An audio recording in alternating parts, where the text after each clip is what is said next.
Então, irmãos e irmãs paroquianos da Paróquia Anunciação, então esse mês de outubro é dedicado ao mês missionário. Nós sabemos por excelência que a Igreja Católica ela é missionária. Jesus mesmo na Ascensão, ele diz: ide pelo mundo inteiro e levai o Evangelho a toda criatura. E os 11 discípulos então anunciaram, por toda a terra onde era conhecido, eles levaram então o Evangelho.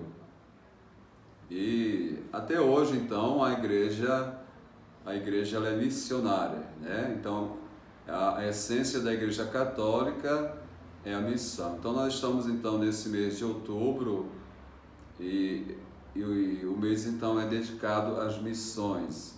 Quer dizer, a igreja no mundo inteiro ela é missionária. Aqui no Brasil também nós temos em várias dioceses a missão. Aqui a Arquidiocese do Rio, ela tem no Mato Grosso 2 sacerdotes, na diocese de Paranatinga. Eles ficam ali em missão 2 anos e sempre é renovado essa missão. Quer dizer, a igreja então que tem essa missão. Se acaba essa missão, a igreja então ela não é missionária.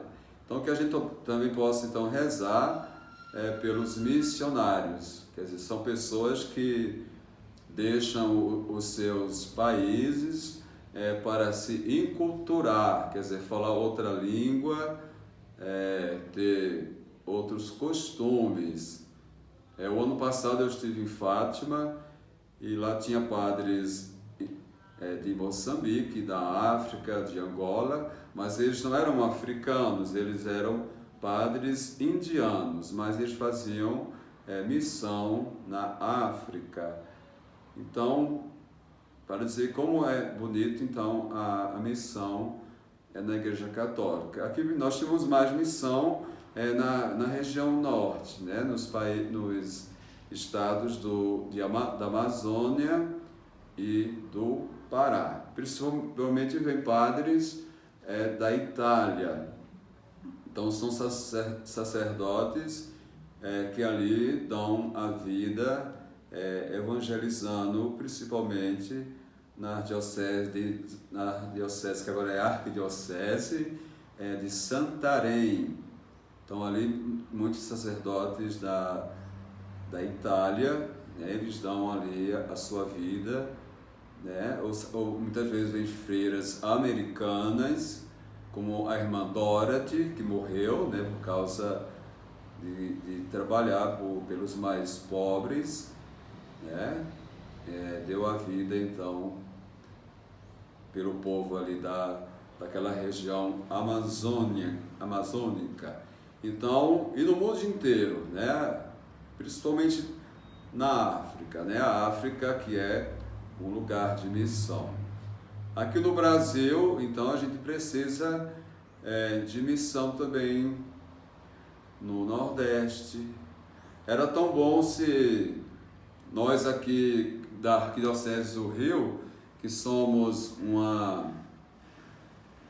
uma igreja tão grande de presbíteros, quer dizer, de sacerdotes, que a gente pudesse ir para outras dioceses. A gente viu que no ano passado nós tivemos aquele sínodo da Amazônia, que falava da dificuldade de padres e pedia que então fosse ordenado sacerdotes casados, mas não passou. Então nós poderíamos muito bem enviar alguns padres que sentissem esse desejo de ir para a Amazônia, para ali então fazer uma experiência na Amazônia.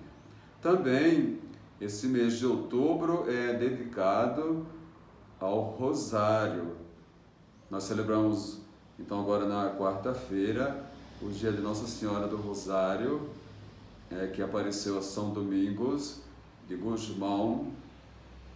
E Nossa Senhora então, o Rosário então é essa oração tradicional para não só para os mais simples, mas é uma oração então dirigida a todos nós católicos. Então, todos os papas rezam o rosário. Aqui nós chamamos o terço, mas quando você vai para outro país, ninguém chama terço, mas todo mundo chama rosário. Então, nós tínhamos 3 mistérios, agora o Papa São João Paulo II, ele colocou então o mistério luminoso. Então, rezar com a Virgem Maria os mistérios da vida de Jesus, seja da sua infância, seja da sua morte, seja da sua ressurreição. E agora o Papa São João Paulo II colocou então a sua vida pública. E o rosário, então, Nossa Senhora, principalmente em Fátima, ela pede então que o rosário ele acaba com guerras. Então, se a gente pede a intercessão da bem-aventurada Virgem Maria, o rosário ele pode destruir coisas que fatos que poderiam ter acontecido na história do século XX, não poderiam ter acontecido se nós pudéssemos ter rezado o rosário. Agora, esse mês então também nós temos esse mês dedicado, né, à nossa padroeira do Brasil, Nossa Senhora da Conceição. Então, para a gente ver então aqui a imagem Aparecida, a gente chama de Aparecida porque ela foi encontrada no Rio Paraíba do Sul. Então, ela é uma imagem de Nossa Senhora da Conceição. A gente vê então que ela está grávida, porque ela tem essa cinta aqui na cintura. Então quer dizer que Nossa Senhora ela está grávida. Ela está sorridente, quer dizer, Nossa Senhora está feliz. Ela está feliz. Ela tem 3 rosas nos seus cabelos, que simboliza então a Santíssima Trindade. A Santíssima Trindade. Depois a gente vê então que ela está sobre a lua, simbolizando então o capítulo 12 do Apocalipse, a mulher vestida de sol. E ela então é uma imagem barroca, né? Ela não é uma imagem tradicional como a gente vê. Ela é uma imagem então barroca.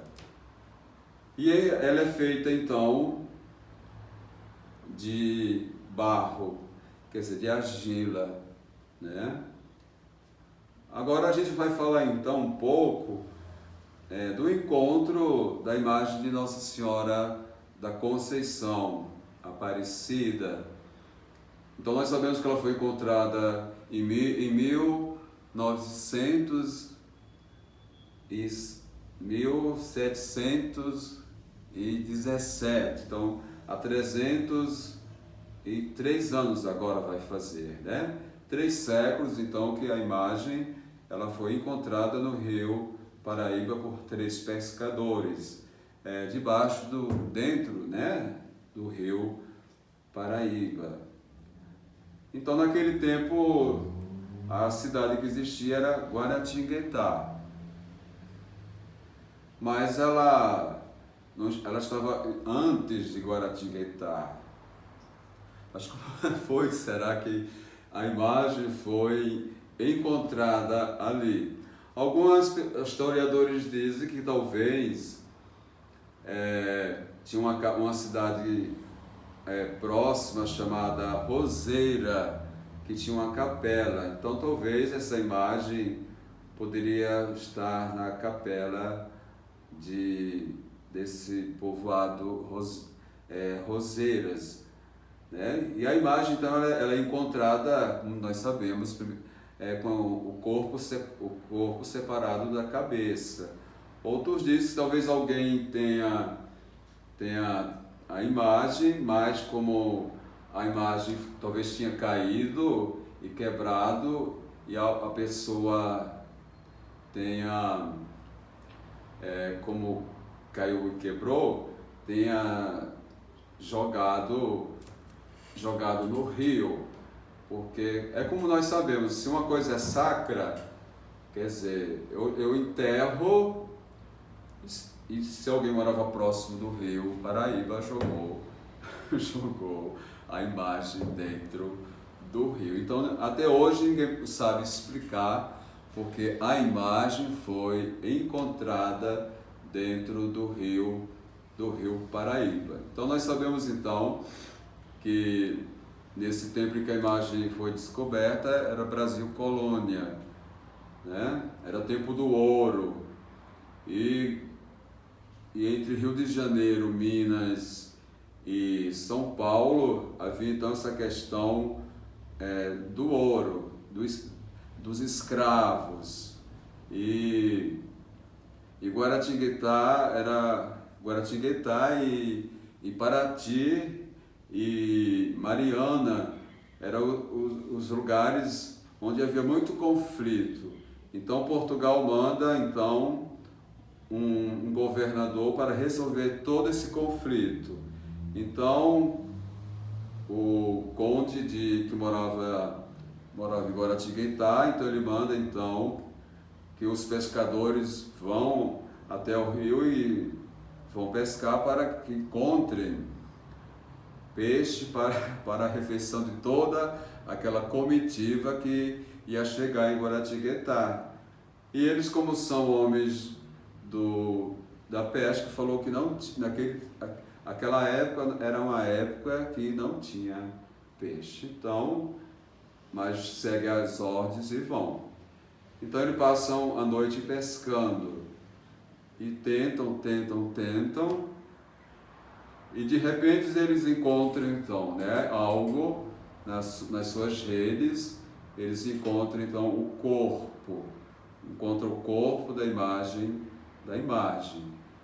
E eles acham, dizem, um corpo de uma santa.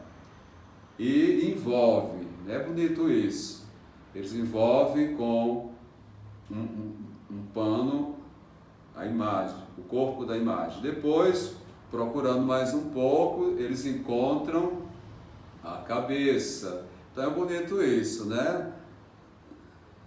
Não estava no mesmo lugar. Então a gente vê que é coisa de Deus, é a presença da Virgem Maria ali na vida daqueles homens, e a gente vê que Nossa Senhora, ela sempre está presente na vida do povo de Deus. Quer dizer, não foi no mesmo local que foi encontrado o corpo, a cabeça. Eles com a canoa adentraram mais um pouco ao rio. Então eles encontram a cabeça e quando juntam, descobrem que a cabeça pertence ao corpo da imagem. Então naquele momento acontece uma pesca milagrosa. Então nesse momento a gente sabe que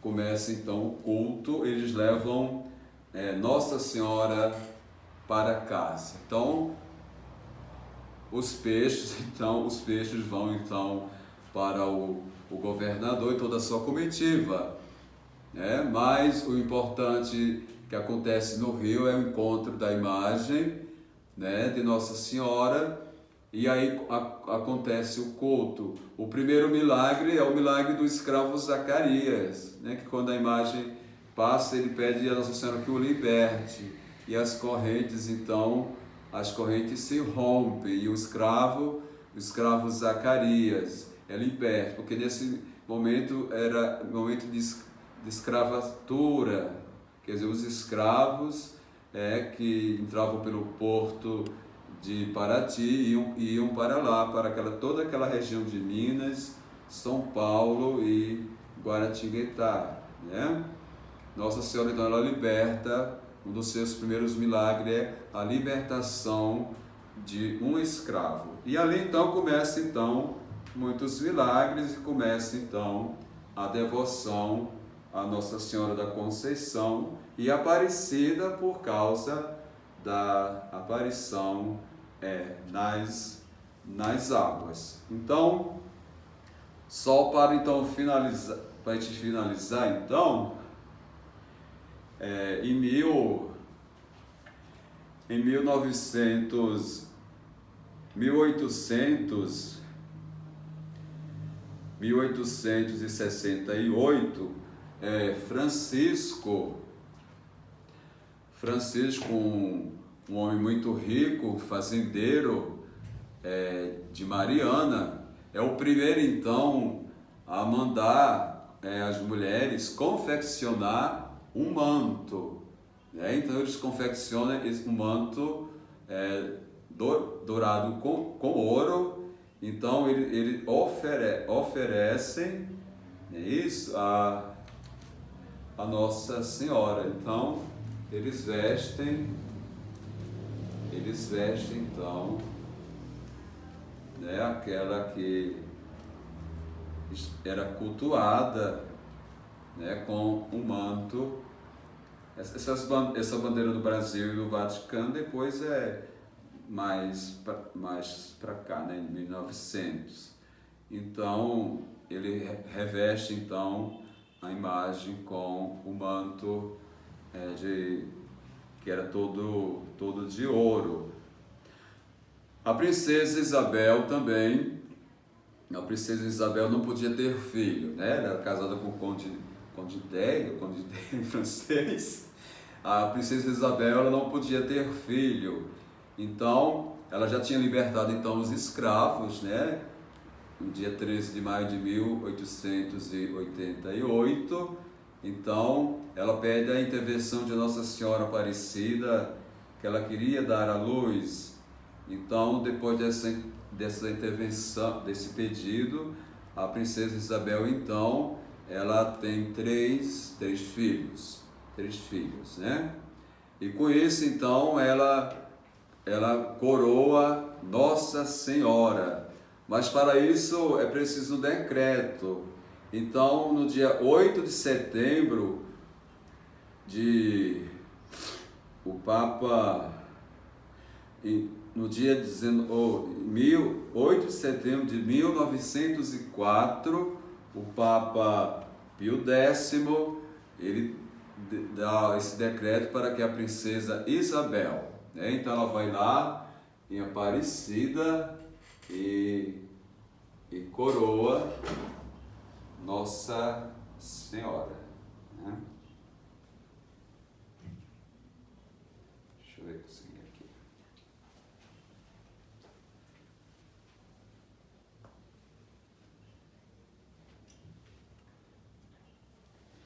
Então, em 1904, 8 de setembro, que é esse dia da Natividade de Nossa Senhora, ela é coroada.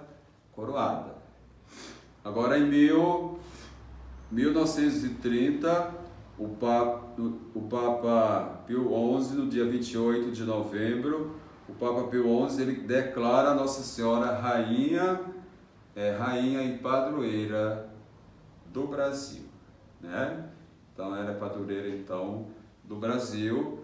E o Padre Vitor Coelho, que é redentorista, ele é o primeiro que começa então através da rádio Aparecida começa a divulgar então o culto à Nossa Senhora, e os redentoristas então constroem aquela vasilha antiga que fica da parte alta. Eles então começam a cuidar da devoção à Nossa Senhora, a Nossa Senhora Aparecida. E o povo então brasileiro acolhe com muito amor, E todos nós então somos devotos à Nossa Senhora então Aparecida. Em 1978, um homem meio louco, ele vai lá em Aparecida e com um machado ele destruiu a imagem, não é isso? ele destruiu a imagem. E a imagem ela ficou quebrada em 200 pedaços. E como fazer agora então? Para pegar uma imagem de barro, né? Como fazer isso? Então tentaram levar para o Vaticano, para o Museu do Vaticano, porque ela tem especialistas, né? Então, mas o próprio Vaticano mandou que no Museu do MASP, em São Paulo, restaurasse. Aí entregaram então a Maria Helena, né? E essa mulher então, ela ficou durante um mês, ela estava profundamente doente, né? Passando por um momento de doença na sua vida, mas o responsável do museu falou: você vai restaurar a imagem. Então ela ficou durante de domingo a domingo, então restaurando. E ela pediu então a Nossa Senhora. E ela falou que sentiu que uma mão a guiava, né? Uma mão a guiava. Como é que ela? E ela foi colando, né? Ela foi colando, né? E o mais difícil foi então o rosto, né? Mas então ela conseguiu, então, né? Então isso aconteceu em 1978. Então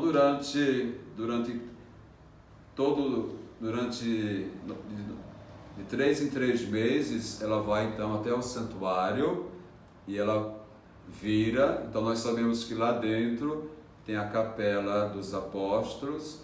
Então durante a noite, depois das 21 horas, ela vem de São Paulo e ela vai então até o santuário, e só ela tem essa autoridade para restaurar então a imagem, e todo esse cuidado que ela tem então para restaurar a imagem de Nossa Senhora Aparecida. Enquanto aqueles rapazes fazem rapel, né, para limpar todo aquela parte de azulejos, ela também, então o santuário agora todo restaurado, eles fazem então rapel para limpar toda aquela parte de azulejo agora, seja a cúpula, seja os baldaquinos, que são aquelas 4 partes do santuário, né? Então, ela faz a limpeza toda então de Nossa Senhora. Então que a gente possa então nesse mês de outubro pedir então a sua intervenção. Nós que estamos nessa pandemia, quer dizer, as missas no dia 12 não vão ser missas presenciais. O povo pode passar sim durante o dia no nicho onde fica a imagem, mas não terão missas dentro do santuário, né? Serão transmitidas pelo portal do santuário e através da TV Aparecida. Então que a gente também possa levar Nossa Senhora para casa, né? Todos nós temos uma imagem de Nossa Senhora sempre Aparecida nas nossas casas. Então, como os pescadores levaram Nossa Senhora para a sua casa, para a sua vida, que cada um de nós também, né, possamos levar a Virgem Maria para a nossa casa. Então esse é o conselho. Então eu falei toda então a parte histórica, né? E agora fica então a parte então devocional, né? Que nós possamos então levar Nossa Senhora para a nossa vida, para a nossa casa, que nos momentos, né, que nós precisarmos, a gente possa sempre a ela recorrer. Então agora eu vou fazer então a consagração, que ela possa então nos proteger e possa então a cada dia abençoar a cada um de nós, o povo brasileiro. Ó Maria Santíssima, pelos méritos de nosso Senhor Jesus Cristo, em vossa querida imagem de Aparecida, espalhais inúmeros benefícios sobre todo o Brasil. Eu, embora indigno de pertencer ao número de vossos filhos e filhas, mas cheio do desejo de participar dos vossos benefícios, prostrado a vossos pés, consagro o meu entendimento, para que sempre pense no amor que mereceis. Consagro-vos minha língua, para que sempre louve e propague a vossa devoção. Consagro-vos o meu coração, para que, depois de Deus, vos ame sobre todas as coisas. Recebei, ó Rainha incomparável, vós que no Cristo crucificado deu-nos por mãe, no ditoso número de vossos filhos e filhas.